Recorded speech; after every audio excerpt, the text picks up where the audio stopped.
Hey guys, so I come across this recent topic, and I heard it before.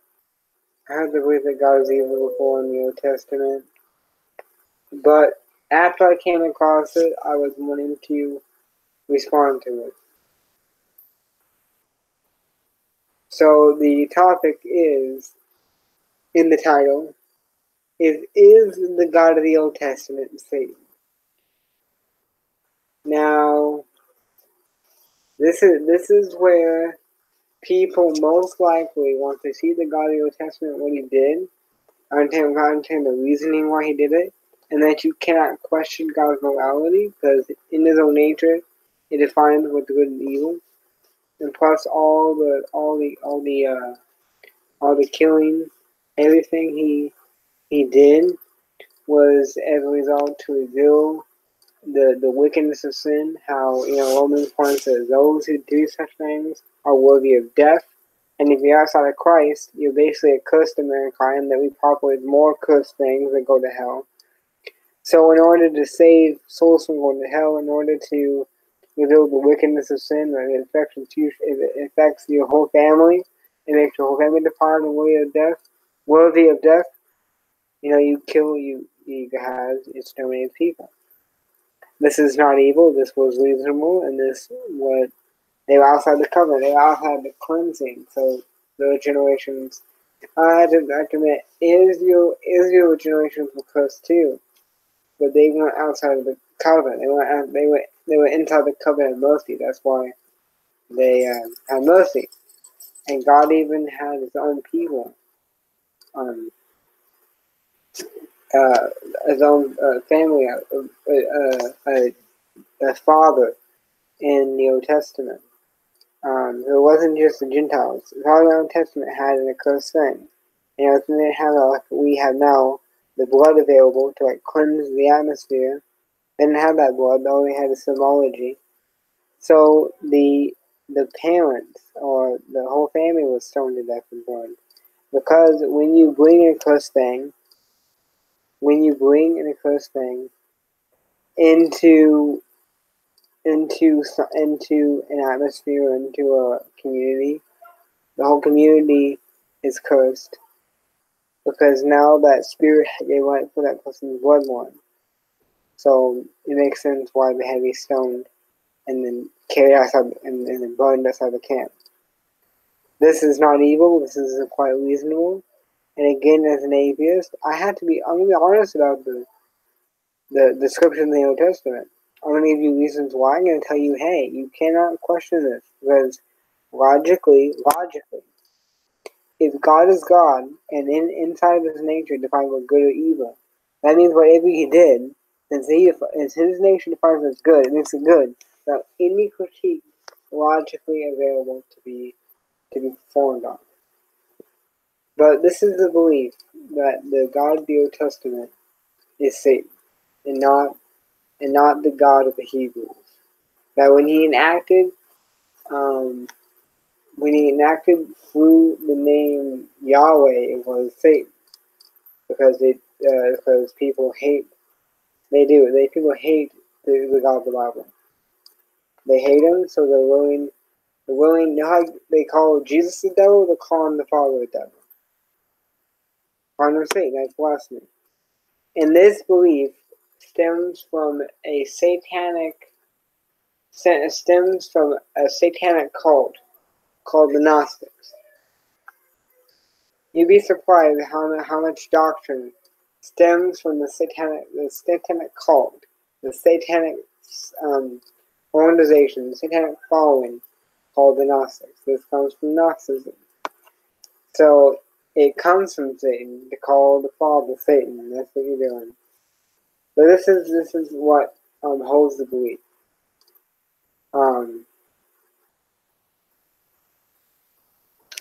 They believe, since Satan, according to Matthew and even the Bible, Satan has been given authority over the world. That means that God doesn't really have a sovereign will over the world. Satan is in charge of all the ruling and the reigning. That was, I guess, to put it to make it consistent here. By the New Testament, God took the world back from Satan. I guess this would be a consistent view that Satan, because of the fall, had dominion over the world, and then after the fall, after the crucifixion and all that, Jesus, the God of the Bible, Jesus, the Father, gave dominion over the world again. But this is logically obviously not true. We still see Satan and his demons having dominion over this world. We still see to this day wrestle not against flesh and blood, but against principalities and powers and spiritual wickedness in high places, according to Ephesians 6:12. We see, and that would make sense. If Satan was in the Old Testament involved in all the ruling and the reigning, and that's the interpretation of God giving him authority, then who predicted the prophecy? Was Jesus then a prophecy of Satan to bring in a deception upon mankind of false salvation? Is mankind still doomed to destruction because Satan tricked, because God gave him authority to trick everybody else into thinking that there's a Messiah coming when he has not yet come, because God has no authority left because God gave authority to Satan? No, that's not true. Because God is sovereign over the authority given to the devil. So yes, Satan has authority to rule and reign over the world. Not literally over the kingdoms of the world, but over what has been given unto the heathen, America and so on, that they may bring the end and fulfillment of prophecies to fruition, that the purpose of salvation, redemption, and justice may be established in the day of judgment, that the end may come. God gave authority unto Satan, rightfully, to then bring his redemption and justice path, then bring what he has to bring to pass because of the fall.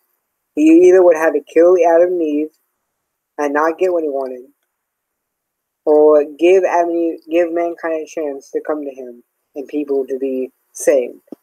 So he chose that route knowing what's going to happen. This is not evil. This is simply justice. Somebody was going to die. And plus, if God is truly God, he gets to choose. He is the creator. No one says to the maker, what's made doesn't say to the maker, oh, you done this wrong. So as the creator, he defines what's good and evil, and you can't say nothing to it. You may hate it, but logically you have no place to critique it. So this whole thing about, and this is why I'll be careful, unless you have to appeal to a proven high authority when coming against the morality of another god, and I would say you have to make a solid basis for it. So I would be careful to come against moralities of other gods unless I can prove and make a solid basis that I'm appealing to the true God to come against the counterfeits. So coming against the morality of an entity, a deity, is logically not without appealing to an actual deity to come against him, is a logical fallacy, and I would not do it. Atheists that appeal against God's morality and the morality of the Old Testament is a logical fallacy. Because if that deity is true and he makes the rules, then he decides what's good and evil. And that means when you say that's evil, what he's doing, that makes you evil. And you had nothing to say to it. I'm appealing to logic here. Because I can answer what he done in the Old Testament. I don't gotta appeal to this. I'm appealing to logic, not to defend him, because I can only answer what he done. It's all, you know. So I'm appealing to your consistency. Be consistent. Unless you can prove logically that what is made can critique what made it and made the rules, if you play the logic with that, when he's the one that decrees in the foundations of the universe what is good, what is bad, what's going to go down, what's not going to go down. That means that Christians cannot, unless they appeal to Scripture, logically come against the perception of God in Calvinism. If God double predestined people to hell, logically it would not be evil, it would be good and just. God doesn't have to save nobody. He can decide who he wants to save. It can be Esau, Jacob he loved, which is symbology. That means that as a mankind, God picks people out of families, out of communities, and says, I love this person, as in symbology, I'm saving the person. I hate this person, I'm not saving this person. And logically, that is not evil. Hold on, I'm gonna go to the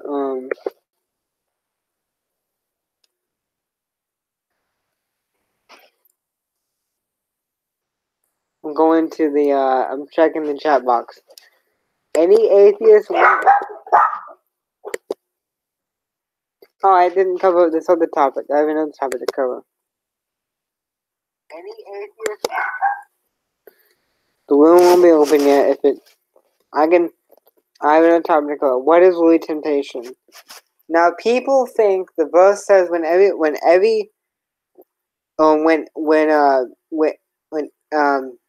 man is tempted, hey, he is drawn away of his own lust and enticed.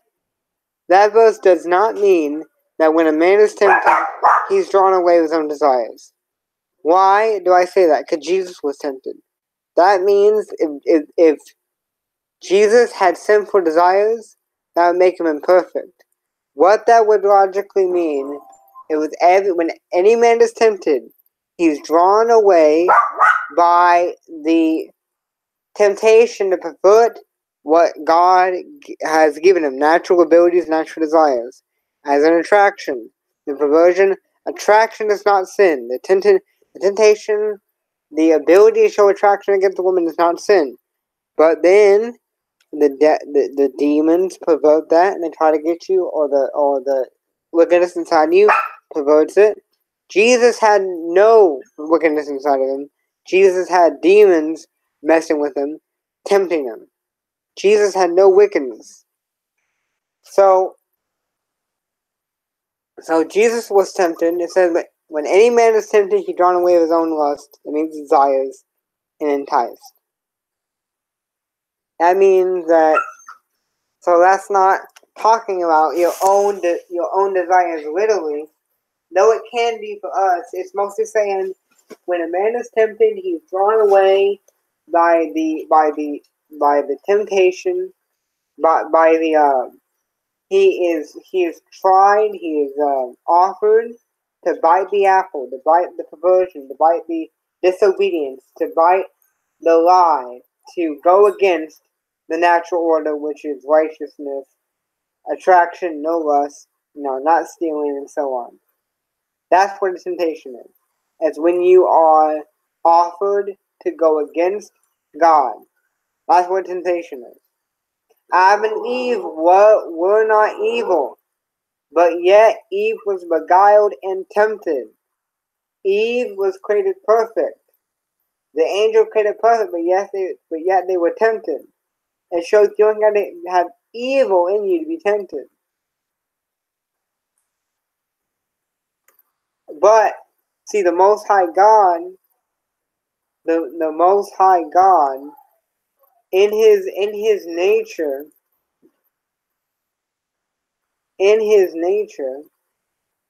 he is so high enough in his nature that he cannot even be offered. Hold on, I'll have one. He can't be offered Only creation can be offered to disobey his creator. Since he has no creator, he can't be offered disobedience, thus he cannot be tempted. That's why the Most High God cannot be tempted, because he cannot be offered to go against himself, because in himself is the nature of goodness and obedience and loyalness and truthfulness and consistency. So you gotta understand what temptation actually is. Temptation can be your own desires, but they are a perversion of your own desires. It's an offering to bite the apple. And once you know the offering to bite the apple is a lie, it doesn't exist unless you give it existence within your own life by yielding to it and letting it bother you. Once you know sin is a lie, you can conquer sin. Sin, listen, these demons in the spiritual realm are lies because God has power over them. But we must enact the power available for us to enact through prayer and God answering our prayer to conquer what's already been conquered only because God is supreme above them. Satan only has rulership over what is given or what is laid out by God from to have in a period of time. God can take a nation back from Satan because Satan only feels what God is absent from. Satan, this world creation was meant to be inhabited. So when God is absent, Satan can rule. So he's given rulership not over the world literally, but over the absence of God in the world. An absence of his will, an absence of his purposes, an absence of obedience, or over a different purpose or will to carry out in the land. That's when Satan is given authority over.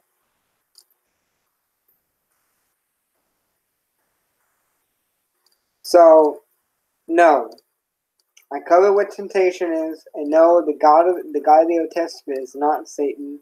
It is God. He's the same God in the New Testament. And Romans 1 says in present tense, says, they which do such things are worthy of death, and they know they are. People know that such thing is evil. And they know by their own conscience that they do commit evil.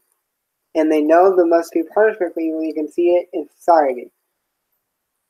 And if sin is destructive as it is, logically, it would be more a good case to make that you are worthy of death if you do sin.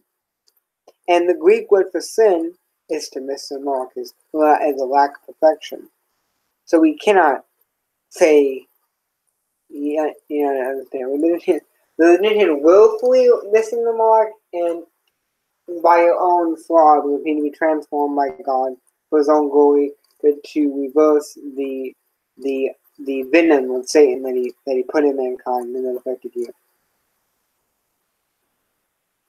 So the difference between guiding mankind through poison for your sin and having venom still in you that needs to be cleaned out by God's sanctification.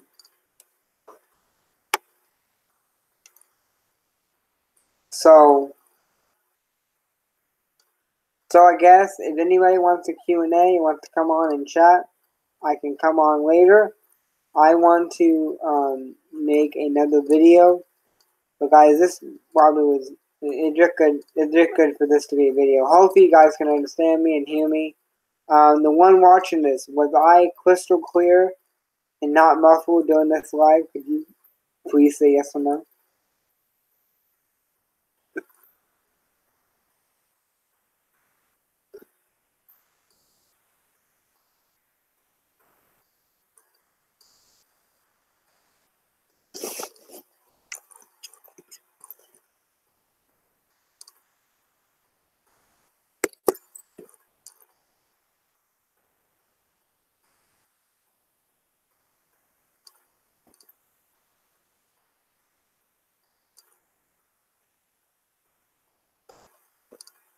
Okay, guys, I'm gonna be back. To be blessed, guys. I love you guys in the name of Jesus Christ. Bye.